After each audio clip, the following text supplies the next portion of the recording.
갭투기 얘기를 좀 해볼게요. 뭐 언제부터 부동산이 투자였어요. 투기지. 수익형 아니고 시세 차익 노리는 거는 다 투기다. 지금 갭투기 했던 사람들이 점점 더 위험해지고 있죠. 가장 먼저 전세시장 동향을 봐야 되겠죠.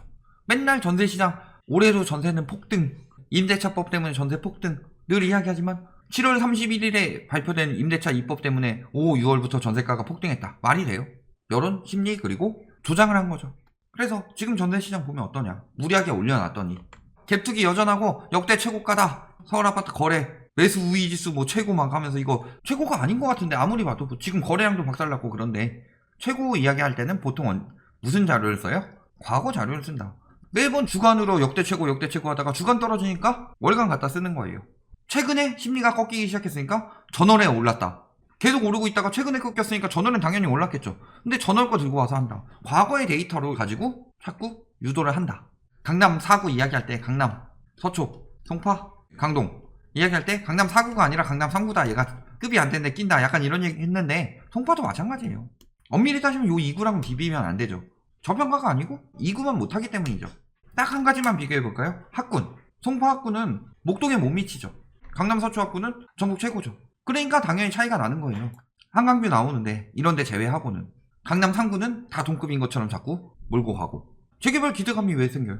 정부에서 정비사업 막아서 정비사업 안 된다고 하면서 그리고 재개발되면 엄청나게 많은 가구가 들어올 텐데 왜 여기 들어와요? 공급 과잉될 텐데 이리 말하나 저리 말하나 그냥 무조건 뭐 하든 오른다 이런 식으로 얘기하는 거죠. 빚내서라도 사자. 과열 얘기하고 있어요. 얼마나 과열일까요? 일단은 뭐 전세값 떨어지는 데 있죠. 강동 이래 이런 데는 최대 2억까지 떨어지고 있다. 서울 전세값 강세 계속 이라고 말하지만 가격 내리는 단지도 생기고 있다. 엄청나게 강세고 작년보다 올해 강세가 더 심할 거라면서요. 임대차법 때문에. 근데 왜 벌써 가격 내리는 단지들이 있냐. 저희가 여러 차례 이야기했어요. 임대차법 때문이라고 몰고 가서 비정상적으로 신규 전세가를 올렸다. 호가만. 이게 전세 대란이다 이야기하는데 전세 대란이 아니고 언론이 만든 전세 대란이라고 그랬죠. 그리고 보면은 매물은 허위 매물 다 걷어내고 보니까 전세 매물 계속 쌓이고 있었죠. 9월부터 대출금리 올라가고 있었죠. 아 또 여기서 금리 올라갔다 그러면 기준금리 멀쩡한데 뭔 개소리야 뭐 이따 아우 진짜 앞뒤 말 잘라먹고서 어떻게든 그냥 트집만 잡아가지고 이야기하려고 저번에 이사대책 이야기할 때도 분명히 선정하고 2, 3년 후 얘기했음에도 불구하고 부지인데 왜 준공에서 들어오는 것처럼 이야기하냐 뭐 이딴 식으로 몰고 가는데 오죽 트집 잡을 거 없으면 그런 거 말꼬리 잡고 있겠습니까? 금리 오르고 있으면 당연히 전세 사는 사람들도 부담이 크죠. 특히 최근에 비정상적으로 높인 전세가를 뭐로 많이 메꿨다? 전세자금 대출 플러스 신용대출. 그래도 월세보단 저렴하니까. 그런데 신용대출 금리가 올라가요. 자금이 없죠 이제. 신용대출 규제도 늘어나고 있죠. 그러니까 벌써 나타나고 있는 거예요.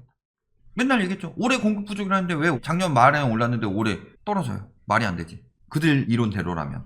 매물 부족 전세값도 오름세 지속이고 상승폭 확대하고 있다. 설 연휴 앞두고. 그 다음에 수도권 평균 전세값 이거 설 연휴 앞두고 맨날 부추기는 인간들 있죠. 여기 뭐 유튜버나 전문가란 작자들 보면은 설 지나면 더 뜬다. 그 근거를 대보시오. 집안에서 집값 얘기 나오고 그러면은 매수 심리가 살아나서 집값이 더 뜬다. 일단 개소리 하고 있어요. 가정과 심리만 가지고 이야기하고 있다. 저희가 언제 가정과 심리만 가지고 이야기하던가요? 그럼에도 불구하고 여기 와서 악플 달고 있는 사람들 보면은 한심하죠. 평균 전세값 4억 원 돌파 계속 오른다 이런 것처럼 이야기하고 있는데 매물 부족이에요. 매번 들고 오지만 며칠자 더 가져왔어요. 요때 8월 중순쯤에 그 허위 매물 신고 들어왔고 계도기간 끝나고 9월 중순부터 뚝 한번 떨어진 다음에 그 다음에 계속 올라가고 있어요. 서울, 경기, 인천, 수도권 다 올라가고 있죠. 매물 부족이라고 해서 그래프 보면 더 떨어졌나라고 확인해보면 그래도 계속 오르고 있어요. 근데 왜 자꾸 매물 부족이라고 그래요? 그리고서 꼭 진짜 매물 없는 그런 동네만 골라다가 취재해가지고 매물 부족이다. 다른 동네 넘치는데. 서울에서도 어떤 아파트 일부 동 이 정도는 조금 부족할 수 있는데 조금만 벗어나도 매물이 넘치는데. 천대심리 매물 대비 거래량이니까 이렇게 거래되고 있고 사실은 떨어지고 있었고 그 전부터. 심리적으로는 전국 서울 수도권 다 천대심리도 떨어지고 있죠. 강세고 맨날 매물 부족이고 심리 부추기고 있는 거죠. 왜 저런 데이터 올라갈 때는 맨날 갖다 박더니 떨어질 때는 안 갖다 박아요. 과거에 급격히 올랐다가 전세에 문제 생기게 되면 무슨 일이 생겨요? 전세나 매매가에 문제 생기게 되면 갭투기 굉장히 위험한 게 금리가 오르면은 영끌한 사람들의 매매가랑 전세 사는 사람들의 전세가가 둘 다 떨어질 수 있죠. 그래도 전세는 계약 기간 때까지는 버틸 수 있지만 그런데 매매는 어때요? 세금, 이자 부담 못 되면 매매 가격 떨어지죠. 전세가는 이렇게 높여놨는데 매매 가격 떨어지기 시작하면 바로 깡통전세다. 깡통전세 이야기 계속 나오고 있잖아요. 매매가가 전세가 못 따라가다가 매매가는 멈췄고 전세가만 더 폭등시켰는데 상황이 이렇게 되고 있다는 거죠. 깡통전세 터지면 어떻게 돼요? 그래서 뭐 하고 있어요? 전세금 안 돌려주고 있죠. 이거 다 남의 돈으로 투기해놓고서 돈 안 돌려주고 있죠. 사실 이거 법적 처벌 강화해야 되죠. 환산 이자랑 다 붙여가지고 엄청나게 세게 해야 되죠. 남의 돈으로 투기해놓고서 실패하면 나 몰라라. 성공하면 돈은 내가 먹고 실패하면 피해는 세입자가 지는 이런 상황이 없어지겠죠. 그러니까 지금 세입자 들어가시는 분들 전세 보증 보험 가입 필수다. 아무리 안전해 보이는 집이라도 이 질을 하고 있으니까. 아무리 착해 보이는 집주인이면 뭐예요? 착해 보이는 인간들 중에 사기꾼이 많죠. 여기 부동산 오른다고 하는 인간들 보면은 착해 보이는 건 저보다 착해 보이는 사람들 많아요. 예전에 저한테 진짜 뇌리에 박히는 댓글이 하나 있었어요. 생긴 거는 제가 사기꾼인데 말하는 거 들어보면 완전 반대라고. 외국인들도 이러고 있대요. 좋은 것만 배우고 있어요. 얼마 전에 이야기했죠. 외국인들이 싹쓸이 한다? 거짓이죠. 외국인들이나 내국인들이나 하는 짓거리 똑같다. 내국인들이 많이 사면 외국인들도 많이 사는 거고, 내국인들이 조금 사면 외국인들도 그땐 조금 사요. 보증금 가지고 장난질 치면은 외국인들도 똑같다. 하는 짓거리가 똑같은 거지. 무슨 뭐 외국인이라고 뭐 엄청 더 많이 사고 뭐 여름 만들어가지고 규제 강화하면은 내국인 죽고 외국인이 설치니까 규제 풀어라 이런 여름 만들려고 하는 거죠. 외국인이랑 뭐 특별할 거 있어요? 외국인이 혜택 받는 거 거의 없어요. 지네 나라 가서 돈 빌리는 걸 어떻게 막아요 그럼? 그 나라에서 빌린 돈으로 우리나라 부동산을 살 수 없습니다. 이렇게 막아요? 외교 문제 생기라고? 그거 말고 무슨 혜택을 받아요? 세금 똑같이 들어가 있는데.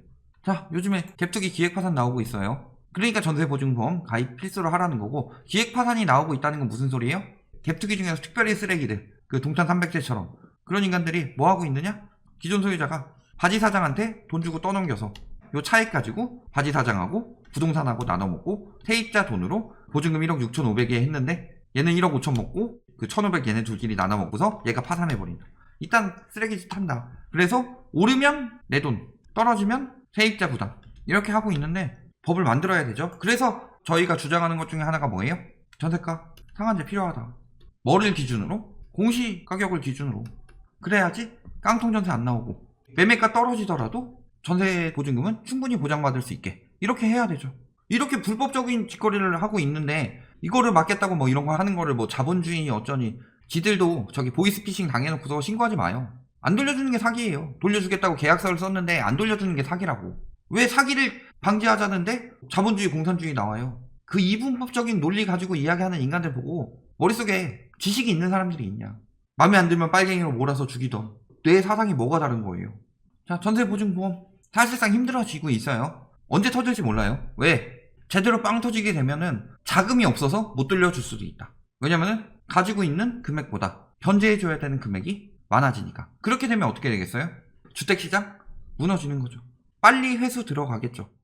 그리고 요런데 뭐 토지거래 허가구역 막 나오고 있죠. 남양주 진건 하남 상상곡 이런데 다 저기 3기 신도시 인근에 허가구역 지정되고 있죠. 저게 무슨 소리예요? 필지를 조만간 공급 용도로 바꾸겠다. 택지지구로 지정을 한다든가 이런 식으로 할 가능성이 높아지고 있다는 거죠. 신도시 투기 들어간 사람, 예를 들어서 다산 별내 이런데 갭투기 들어갔다. 그 진건지구는 다산이랑 붙어있죠. 왕숙도 가깝고. 그런데 대량 공급이 들어와 봐요. 얼마나 버틸 수 있나. 점점 더 공급책은 빡세게 나오고 있다는 거죠. 결론, 단기적인 시점에서 봤을 때 전세 심리, 전세 매물 쌓이고 심리 떨어지고 있고 이미 하락 단체들도 나오고 있다. 일단은 장기적 중에서도 단기적으로 11.19 정책에서 나오는 공급. 아파트 살고 싶은데 누가 빌라 살겠어요? 아니, 아파트 살고 싶은 돈 많은 사람들은 아파트 살라고 하시고 빌라도 없어서 못 들어가는 사람들 어쩔 수 없이 비싼 돈 주고 빌라 전세 들어가서 사기 당하다가 저렴하게 나올 수 있는데 하면 들어가겠죠. 그럼 빌라 전세가는 오를 수 있겠어요? 일단 저렴한 데 사고서 돈 모아서 나중에 집 사고 싶었는데 어쩔 수 없이 아파트에 비싸게 사는 사람들 그들도 공급되는 주택이라든가 혹은 새로 매물로 나와서 저렴해진 빌라 이런 데로 들어갈 수 있게 되죠. 그러면 아파트 전세는 어차피 늘어날 수밖에 없죠. 여기에 플러스로 공급 대책 계속 나왔죠. 84부터 3기 신도시 있고 그 전에 84부터 24까지 요거 다 안 들어오고 서울에 10분의 1만 들어와도 15년간 재건축한 거 이상으로 들어온다. 순공급이. 장기적으로 공급 대책이 계속 들어오고 있다. 특히 다른 것보다 지금 전세 심리 꺾인 게 굉장히 크죠. 전세 심리가 꺾여 있는데 갭투기가 언제까지 성행할 수 있을 것이냐. 잘 생각해 보시면 금방 답은 나옵니다. 전세 오르는 거 오래 못 간다고 이야기했었죠. 과거에도 마찬가지였고 그 사례를 대비해서 자꾸 이야기하지만 결국은 그렇지 않다. 꼭 알아두시기 바랍니다.